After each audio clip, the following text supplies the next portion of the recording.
setting up I have a home gym that I just started to assemble in my garage. Are we gonna have a workout? I can only ride in place for like 30 minutes. Otherwise, then I start getting distracted. So you're not a Peloton guy then? No, I don't need somebody to yell at me. You got to put all your cards on the table, right? You're the contractor. You're there to build it. I'm the architect. I'm designing something, trying to execute it. Yeah. And we all got to like answer to the developer. Here's my vision. Developers see something differently. Contractors try to just do their best to get it put together. Right. But I do think it's important, though. It really is. Sincerely, it's like everyone needs to kind of understand that you've been hired to do your specific job and to trust that they're going to be doing that. Right. And everyone needs, and as long as you deliver that, then I think the project's going to be great. I think that's, I think the problem is like when there's friction between the architects and the general contractors, or there's friction between, the architect and the developer, I think that's where projects kind of tend to go south. And that's actually a very good segue into even talking for a second about the importance of the relationship and the trust between all the parties. Because I mean, this is literally my number one thing when I'm on the phone with someone is I'm talking about like how there needs to be a synergy between all the parties. Oh, for sure. It's like a marriage. Yeah, absolutely. I mean, it's very similar to a marriage, and being married to a divorce attorney, it's really weird. But when you talk about this, it's like when you lose the synergy, you literally could fall out of that marriage because things just start to fall apart. And I think it comes down to trust. Yeah. It's like the idea that, what has been designed is being executed properly. Right? Yeah. I think that's huge. If there's a misstep, whether it's an architectural misstep, meaning like something doesn't functionally work. Oh, for sure. Or a contractual, with the contractor, like something went sideways because it wasn't done properly. Well, I think that's where you find out everyone's sort of value to the project. Of course. The response is how they respond. That's exactly it. Otherwise, yes. Like, are you responding in anger and frustration, or are you responding more problem solving? No, and you got to be able to own it. When of course. Mistake. And nobody's perfect. There's going to be mistakes made, and I think it's really important to acknowledge it. Yeah. And to then also, for us, it's really to get you back up and running. Right. If we make a mistake, we try to, vice versa. You try to get it, to fix it as you can. I think that's actually where you find out whether the synergy works or not. Correct. Right. It's easy to everyone when everything's going great. Yeah. It's great. But once shit hits the fan, when something bad happens, then you really find out how people react. Yeah. And that's such an important part of the relationship. And how it gets handled. I mean, it's great to know that if there's a mistake in the field that we catch or something that we see or something that's not aligned with the design, that we know that it's going to be acknowledged, rectified. Yeah. The contractor's not going to be sort of hit with a change order or something. Something where, it's not going to be punitive for those mistakes, and it's going to be owned. I think that's important. It's going to be owned for sure. And the idea of keeping that open dialogue is so important. Yeah. I mean, my dialogue with an architect when they come back and say, well, that is not what we had in the plans or that's not in the design, is like, first question is, okay, how do you want us to remedy the issue? Right. How do you want to fix it? Yeah. Versus like, crap. It becomes a spiral, this downward spiral.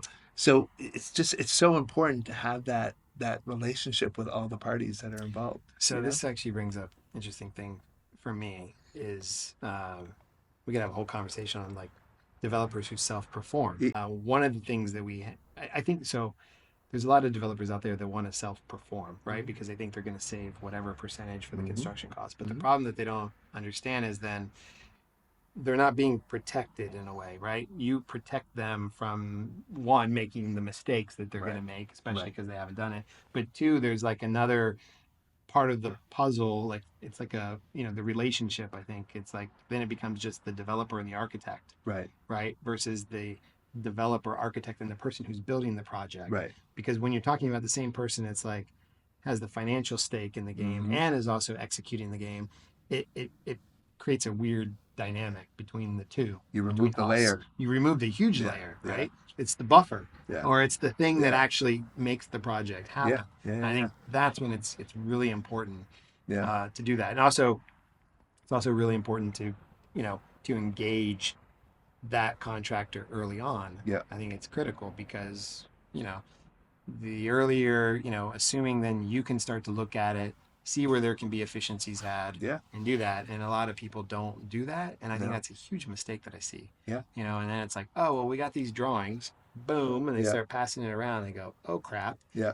we can't afford to build this because our assumptions were wrong, or we, Right. whatever, the market has shifted in a certain way. Yeah. And so you need someone with some expertise that's able to kind of take that, help you sort of take the concept, rework it to a thing that they can actually deliver. I mean, Yeah. there's nothing worse than like working on a project from my perspective that then is like dead on arrival. Yeah. I mean, right? It's just the most And it frustrating thing. happens. It happens all the time. Yeah. Yeah. And then what you end up seeing is like then somebody will decide to sell the development, right, to someone else, and then they get the same. They end up at Yeah. the same conclusion as well. Yeah. And then they redesign the whole thing. They redesign the Yeah. whole thing, which Yeah. is not necessary Yeah. because it's all there. Yeah. It's just you need to just have another fresh set of eyes, take a look at it, and figure out ways to solve the problem. Yeah. And so Early pre-construction. early That's what we're talking pre-construction. There about. you go. We're talking about There's early my- pre-construction. That's my advertisement. There you go. It's a big marketing Yeah, I like that. push. Good one. Yeah.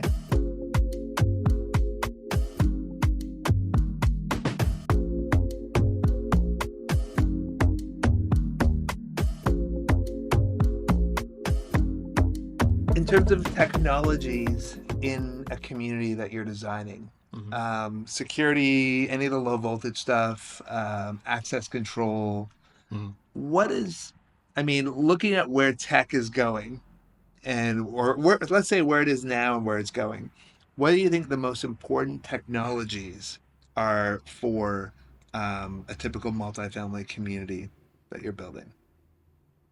In terms of importance, this is more just the, Well, I think the big one is security, right? Yeah. I think security is probably paramount to most people's sort of, and then I think once you get past security, it's about sort of being able to, I guess, connect themselves to the outside world. Or I think it's like, it's not just internet, but the idea of like hybrid working spaces as people maybe aren't being in the office as much as they used to and being able to work from home and being able to Right. function that way. right. So I think it's like security and access.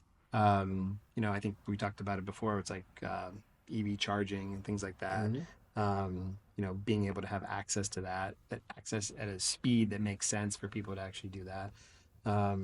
Also, I think there's I think in terms of like sustainability technology, right? So there should be things that are, whether it's solar panels or the way things are approached within the building. I think there's stuff like that. I'm less interested in like these like proprietary sort of gadgets that people kind of throw onto a project. I think those are cool, but then they kind of have what is it, like an end date of Right. like when they're functional, and then you have to kind of revamp them or something. And so that part I get nervous about. What are we talking about? Like digital door locks? Yeah, things like that? some of those things like that. Yeah. I mean, I think that's great. Like phone operated Yeah, door now I locks. feel like an old man, but I mean, like, yes, exactly. Like, just give me a key, Yeah. Yeah. What happened to the old key? Yeah, what's right? wrong with a key? Yeah. I think a key works. It's like beta or VHS. Right. Which one is better? Sure. Well, it was always beta, but VHS won because it was cheaper. But yeah, It's cheaper. but beta was always better quality.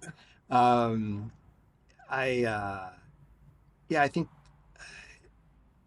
think technology is a great sales point Right. for a project, right? People react to it, especially probably the younger you are, more embedded in technology. That's just part of your daily routine, and therefore that's something that you expect in your home. So I do think that like there's a place for those things in multifamily development. And I think smart homes and smart technologies is important, but I don't necessarily think that it's paramount to that. I guess maybe because I come from an architecture perspective, so I think that it's really about the spaces that we're creating that make it important, not necessarily like The how vision. you access your home. Right. Which is still through a knob Right. that you have to, or It a lever is. that you have to get into the house. One day will be a button. Well, there'll be a button, right? There'll be a button. But Yeah. technology and stuff like that. I'm not. Okay. I don't. You're not a techie like Well, that. because we don't really get a chance to spec that stuff out. No? Because it's already kind of just comes in a big package, and Yeah. people already I like when the architect specs out those things because it actually it helps me understand the direction they're going in.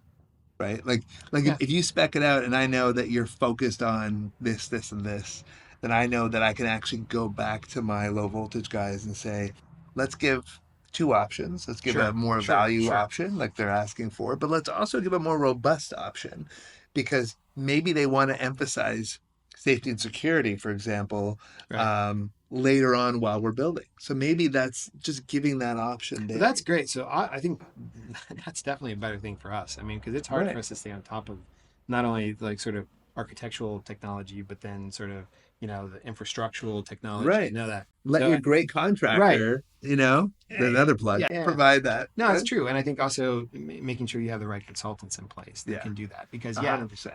if they can provide me with an option, a menu, I can kind of start to choose and figure out what makes the most sense for the Right, building, for the project. right. But if you don't have that, if you're just kind of Googling, what's the best door entry Yeah, system, not going to come up with that yeah, I much. mean, I get 50 emails a day from, technology companies that want something Yeah, and I have no idea how to vet those things. yeah, So having somebody that's already put it into a project helps. yeah. Yeah, Makes it's sense. my job easy.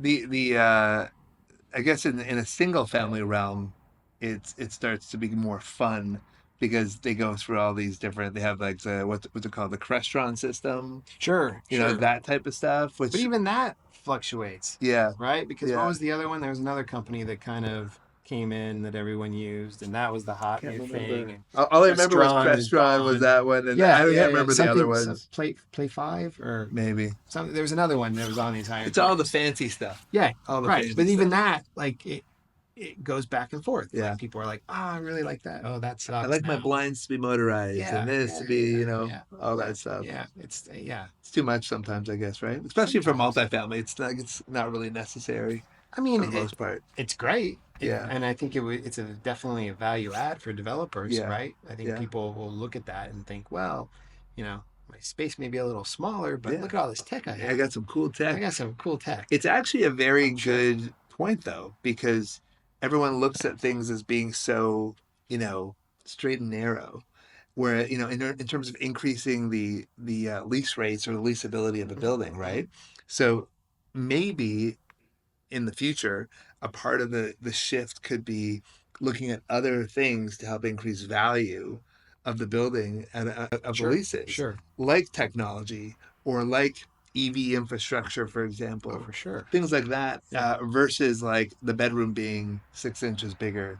Yeah, I don't You know think what I'm that's saying? yeah, it probably can be 6 inches smaller if you It probably provide could. like the appropriate amenities, Correct. right? The technology, the EV And charging, people right? spend more time outside of their units. They spend You more would time hope. socializing, You would right? hope. The barbecue pits and Right. all that kind of stuff, Yeah, for right? sure. For sure. So I mean that's where my head goes. It's always gone that way. It's more like how do you create a space that's better for someone's soul, than sitting in their apartment by Sure. themselves, Yeah. right? Yeah. Going out and interacting with your community, which could be hundreds of people in some of these buildings, Absolutely. right? Even thousands, depending Right. on what kind Right. of building it is. So that to me is, if I had these early conversations that you're talking about, when I speak to a developer, it's more about creating those spaces. How do we do that efficiently and obviously being very cost effective?